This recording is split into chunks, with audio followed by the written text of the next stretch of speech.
नमस्कार. आपण आज आहोत ॲग्रो होमिओपॅथी प्रायव्हेट लिमिटेडच्या प्लॉटमध्ये. होमिओपॅथी आपण औषधांमध्ये बघितले, मानवी औषधांमध्ये बघितले, तर आज शेतीमध्ये होमिओपॅथी कशी वापरली जाते त्याबद्दल आपण मार्गदर्शन घेणार आहोत. सरांचं नाव आहे विश्वजित वाबळे. तर सर नमस्कार. नमस्कार. तर आम्हाला होमिओपॅथी आजपर्यंत आम्ही औषधांमध्येच बघितले, त्या साबुदाणा टाईपच्या गोळ्या आणि काही सिरप्स. तर हे शेतीमध्ये कशी वापरली जाते याबद्दल आम्हाला उत्सुकता आहे, आपल्या शेतकऱ्यांना उत्सुकता आहे. तर त्याबद्दल आपण थोडंसं प्रकाश टाकला त्या गोष्टीवर. आता आपण जर बघितलं तर ॲग्रो होमिओपॅथी हा एक नवीन कॉन्सेप्ट आपण एक साधारणतः 10 ते 12 वर्षापूर्वी राजेंद्र पवार साहेब आणि मोठे शरदचंद्रजी पवार साहेब यांच्या संकल्पनेतून हा आपण डेव्हलप करायचा प्रयत्न केला. त्यांनी ज्यावेळेस बाहेर बघितलं की हा विषय थोडासा मोठ्या प्रमाणावरती वापरला जातोय, त्यानंतर आपण 5 वर्ष सलग ह्याच्यावरती प्रयत्न करून आपण सगळीचे सगळी होमिओपॅथीची औषधं जे काही प्लांट एक्स्ट्रॅक्ट असतात बेसिकली, म्हणजे झेंडू बघितला तर झेंडूला कोलोंडाला म्हटलं जातं, कोलोंडाला म्हटलं जातं. मोरपंखी असेल तर मोरपंखीला तुझा म्हटलं जातं. तर ह्या लॅटिन नावानुसार, जर्मन आणि लॅटिन नावानुसार ह्यांचे सगळ्यांचे एक्स्ट्रॅक्ट्स काढले जातात. ते असतात ENA मध्ये.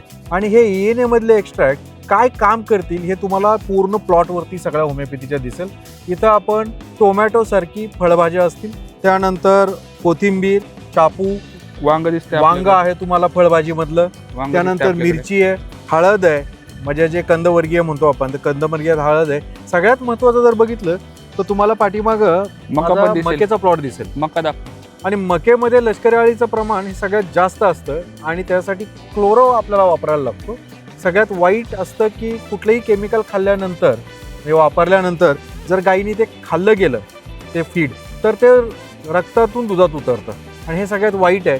हे सगळं कंट्रोल करण्याचं काम हे सध्या आपण होमिओपॅथीमधून करतोय. होमिओपॅथीमध्ये एक 5 पद्धतीची औषधं असतात फक्त, जी की ग्रोथसाठी काम करतं, मुळीसाठी काम करतं, म्हणजे मुळी म्हणजे सॉईलमध्ये येईल, निमॅटोडसाठी काम करतं, जे की तुम्हाला साधारणतः सगळ्यात मोठ्या प्रमाणात जर बघितलं तर डाळिंबामध्ये निमॅटोडचं प्रमाण आता खूप आहे, डाळिंब आणि पेरूमध्ये. तर ह्याचं कंट्रोल करण्याचं काम हे होमिओपॅथी खूप चांगल्या प्रमाणे आता करतं आहे आणि त्याचे रिझल्ट्स आम्हाला दिसत आहेत सगळीकडे. आता त्याचं आपण मोठ्या प्रमाणावरती त्याचं वाढवतो पण. त्याच पद्धतीनं हे जे पिकं असतात त्या पिकांचे जे फ्लेवर असतील किंवा त्या फळांचे ज्या चव असतील त्या ओरिजिनल चव येतात.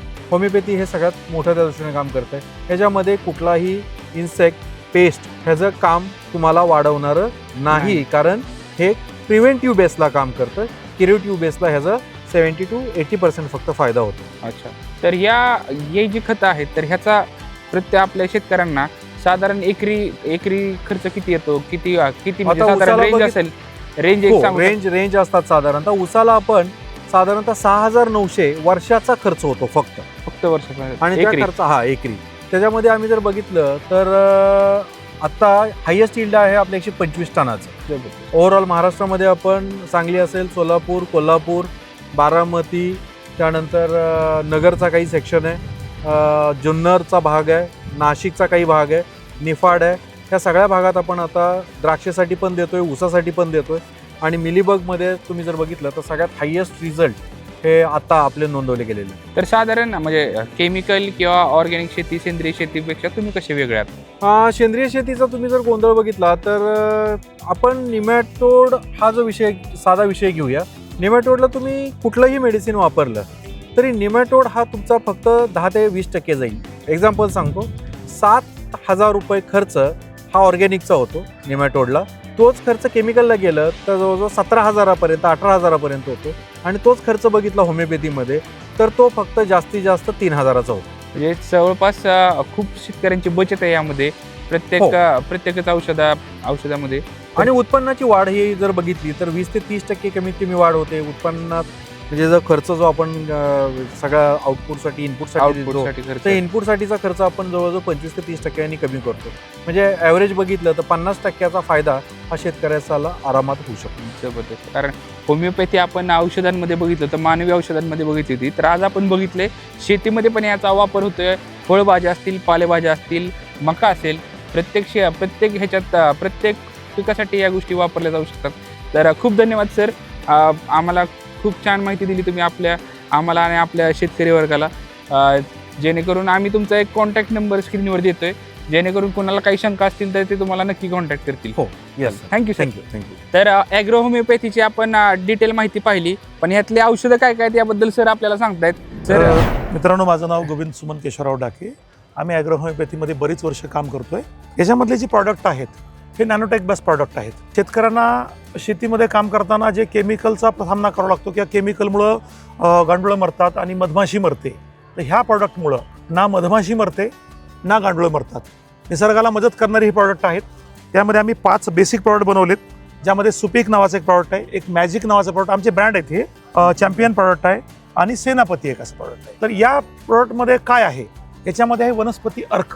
होमिओपॅथीचा होमिओपॅथी म्हणजे काय? होमिओपॅथीचा साध्या भाषेत अर्थ सांगतो, पिकाची प्रतिकार क्षमता वाढवणे आणि मित्र किडीसोबत राहून काम करणे, ही याची खासियत आहे. अँटीबॉडी आणि अँटीबॉडीसोबत राहून काम करणे. आणि विशेष म्हणजे शेतकऱ्याच्या कल्टिवेशन प्रॅक्टिस मधला जो आता खर्च वाढलेला आहे तो जवळपास 30% कमी होतो. सरांनी सांगितलं. काही शेतकरी आम्हाला म्हणतात 50% कमी झाला, पण आम्ही ते पकडत नाही. पण आम्ही 30% जबाबदारीने सांगतो. आणि खास म्हणजे क्वालिटी उत्पन्नात 15 ते 20% वाढ होते. जी इंडिजिनस टेस्ट असते आपली, हळदीचा जो फ्लेवर आहे जो जुना होता तो आपल्याला मिळतो. काकडीमधली जी टेस्ट आहे ती परत मिळते, म्हणजे आपल्याला ओरिजिनल खायला मिळतं. आजकाल काय झालेलं आहे, तुम्ही फॅमिली डॉक्टर ठेवता तसं फॅमिली फार्मर ठेवण्याची वेळ आलेली आहे. आणि ॲग्रो होमिओपॅथीचे प्रॉडक्ट जिथं जिथं वापरले जातील ते पूर्णपणे रसायनमुक्त प्रॉडक्ट असतील. ह्यात टेरेस गार्डनिंग मध्ये पण याचा उपयोग होऊ शकतो. अप्रतिम प्रश्न विचारला तुम्ही. आम्ही मुंबईमध्ये 100 शाळांमध्ये हा प्रयोग केलेला आहे. मुलांना ऑर्गॅनिक खाणं गरजेचं आहे, कारण त्यांनी शेतीमध्ये इंटरेस्ट घेतला तर ते खातील. तुम्हाला सांगतो, आम्ही मुंबईमध्ये सर्व शाळांमध्ये प्रोजेक्ट केलेला आहे टेरेस गार्डनिंगचा. त्याच्यामध्ये कारली खाल्ली मुलांनी. जबरदस्त. आम्ही किओस्क बनवलेत. तुम्ही पुण्यात आलात तर तुम्हाला मिळतील ते पाहायला. तिथं आम्ही ते बनवतोय. पुण्यामध्ये चल्लापड शाळामध्ये बनवतोय. शाळामध्ये पालन पोषणामध्ये मुलांनी जो आहार योजना आहे ना, त्याच्यामध्ये स्वतःचे ते पालन पोषण आहार योजनेमध्ये ते स्वतः सॅलड खाल्लेत कट करून शाळेमध्ये, आणि अजून चालू आहे. त्याच्यामध्ये होमिओपॅथी वापरलंय. हा नॅनोटेक बेस आहे. हे सगळे प्रॉडक्ट 1 एकरला पुरतात. 100 मिली हे 200 लिटरचा डोस आहे. हे जमिनीमधून दिले जातात आणि स्प्रे मधून पण दिले जातात. किंवा आणि येणारा जगातला शेतीमधला सर्वात मोठा पर्याय हा ॲग्रो होमिओपॅथी ठरणार आहे. आम्ही सुरुवात केली आहे. तुम्ही पण सोबत या, शेतकऱ्यांना साथ द्या आणि पुढे चला. धन्यवाद. नक्की. शेतकऱ्यांसाठी खूप महत्त्वाचं असणार आहे होमिओपॅथी. या होमिओपॅथीबद्दल आपण माहिती बघितली, तर खूप धन्यवाद सर. आणि याचा एकरी साधारण किती, हे सरांनी सांगितल्याप्रमाणे 6,000 रुपयापर्यंत खर्च आहे. ऊसाचा सांगितला. कुठल्याही पिकामध्ये जो खर्च आहे, समजा एक्झाम तुम्ही मिरचीचा खर्च बघितला, चिलीचा G4 ओपन चिली आहे, त्याचा खर्च शेतकरी 1 लाखापर्यंत घेऊन गेले. तो खर्च कमीत कमी 30,000 रुपयांनी कमी होतो. 30% खर्च 30% शेतकऱ्यांचे पैसे वाचणार आणि आहेत. शेडनेट मध्ये जो फवारणीचा प्रचंड प्रकार आहे, जवळपास 40 स्प्रे केले जातात कॅप्सिकमवर जबरदस्त छोटपर्यंत. तर ते इतकं प्रमाण कमी होतं की अनबिलेबल. शेतकऱ्याला वाटतं की, एक उदाहरण सांगतो तुम्हाला. एक शेतकरी आमचे बीड जिल्ह्यातले, त्यांनी मला एक विनोदानं वाक्य सांगितलं, आमच्या पाठीवरचं ओझं कमी केलं म्हणे फवारायचं साहेब तुम्ही. पाठीवरचं ओझं करणारी होमिओपॅथी आहे. होमिओपॅथी आहे. तर नक्की या गोष्टींचा तुम्ही लाभ घ्या. आम्ही तुम्हाला काही शंका असतील तर सरांचा नंबर देतोय, त्यांच्याशी डिस्कस करा.